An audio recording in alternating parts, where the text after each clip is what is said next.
కాళేశ్వరంపై కేటీఆర్ మాట్లాడడం హాస్యాస్పదంగా ఉందన్నారు భువనగిరి ఎమ్మెల్యే కుంభం అనిల్ కుమార్ రెడ్డి. విదేశాలలో ఇలాంటి ప్రాజెక్టుకు అవార్డులు కాదు జైల్లో పెట్టే వారని ఆగ్రహం వ్యక్తం చేశారు. 10 ఏళ్ల బీఆర్ఎస్ పాలనలో ఏ ఒక్కరికి ఇల్లు ఇయ్యలేదన్నారు. సీఎం రేవంత్ రెడ్డి సారథ్యంలో పార్టీలకు అతీతంగా అర్హులైన పేదలకు ఇండ్లు మంజూరు చేశామన్నారు. యాదాద్రి భువనగిరి జిల్లా వలిగొండ మండల కేంద్రంలో ఇంద్రమ్మ ఇండ్ల పట్టాల పంపిణీ కార్యక్రమాన్ని ప్రారంభించారు కుంభం అనిల్. 586 మంది లబ్ధిదారులకు ఇంద్రమ్మ ఇళ్ల పట్టాలను అందజేశారు ఎమ్మెల్యే.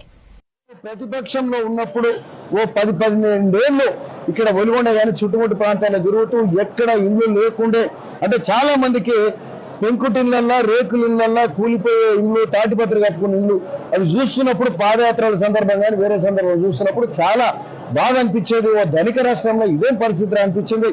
ఈ రోజు మన ప్రభుత్వం, కాంగ్రెస్ ప్రభుత్వం ఇంద్రమ్మ పాలన ప్రజలు కోరుకున్నట్టు వాళ్ళు తెచ్చుకున్న పాలనలో వాళ్ళకి ఈ రోజు అప్పుల రాష్ట్రంగా మిగిల్చిన, అంతకుముందు పాలకులు మిగిల్చినప్పటికీ ఈ రోజు రేవంత్ రెడ్డి గారు గొప్పగా ఇంద్రమ్మ ఇండ్లు ఇచ్చే కార్యక్రమం చేస్తున్నారు. మా భువనగిరి నియోజకవర్గానికి 3500 ఇండ్లు వచ్చినాయి. మరి అంతకుముందు ప్రభుత్వం డబుల్ బెడ్రూమ్ అన్నారు, ఏ ఒక్క ఇల్లు ఏ కాన్స్టిట్యూన్స్ లో కూడా ఇవ్వలే. కొన్ని కట్టినట్టు చేశారు కానీ అది కాలే. ఈ రోజు చాలా గొప్పగా సంతోషంగా కార్యక్రమాలు జరుగుతున్నాయి.